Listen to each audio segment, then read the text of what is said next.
एक गांव में बहुत ही घनिष्ठ दो मित्र मोहन और सोहन रहते थे। मोहन बहुत ही धार्मिक था और भगवान को बहुत मानता था, जबकि सोहन बहुत मेहनती था।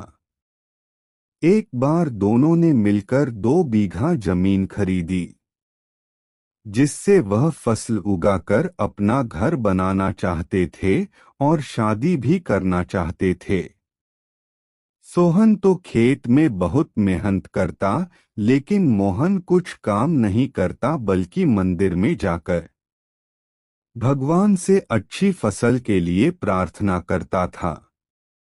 इसी तरह समय बीतता गया। कुछ समय बाद खेत की फसल पक कर तैयार हो गई, जिसको दोनों ने बाजार ले जाकर बेच दिया और उनको अच्छा पैसा मिला। घर आकर सोहन ने मोहन से कहा कि इस धन का ज्यादा हिस्सा मुझे मिलेगा, क्योंकि मैंने खेत में ज्यादा मेहनत की है। यह बात सुनकर नकुल बोला, नहीं, धन का तुमसे ज्यादा हिस्सा मुझे मिलना चाहिए, क्योंकि मैंने भगवान से इसकी प्रार्थना की, तभी हमको अच्छी फसल हुई। भगवान के बिना कुछ संभव नहीं है।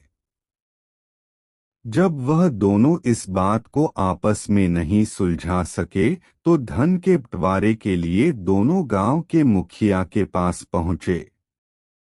मुखिया ने दोनों की सारी बात सुनकर उन दोनों को एक एक बोरा चावल का दिया, जिसमें कंकड़ मिले हुए थे। मुखिया ने कहा कि कल सुबह तक तुम दोनों को इसमें से चावल और कंकड़ अलग करके लाने हैं। तब मैं निर्णय करूंगा कि इस धन का ज्यादा हिस्सा किसको मिलना चाहिए। दोनों चावल की बोरी लेकर अपने घर चले गए। सोहन ने रात भर जागकर चावल और कंकड़ को अलग किया, लेकिन मोहन चावल की बोरी को लेकर मंदिर में गया और भगवान से चावल में से कंकड़ अलग करने की प्रार्थना की।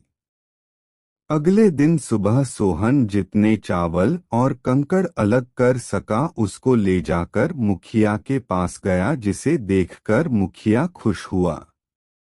मोहन वैसी की वैसी बोरी को ले जाकर मुखिया के पास गया। मुखिया ने मोहन को कहा कि दिखाओ तुमने कितने चावल साफ किए हैं। मोहन ने कहा कि मुझे भगवान पर पूरा भरोसा है कि सारे चावल साफ हो गए होंगे। जब बोरी को खोला गया तो चावल और कंकड़ वैसे के वैसे ही थे। जमींदार ने मोहन से कहा कि भगवान भी तभी सहायता करते हैं जब तुम मेहनत करते हो।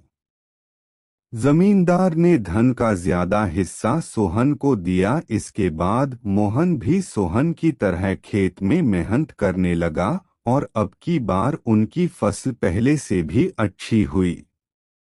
दोनों मित्र मिलकर खेती करने लगे। कुछ ही सालों में दोनों ने अपने लिए एक सुंदर सा घर बनवा लिया और जमींदार ने उनकी मेहनत देखकर दोनों की शादी करवा दी।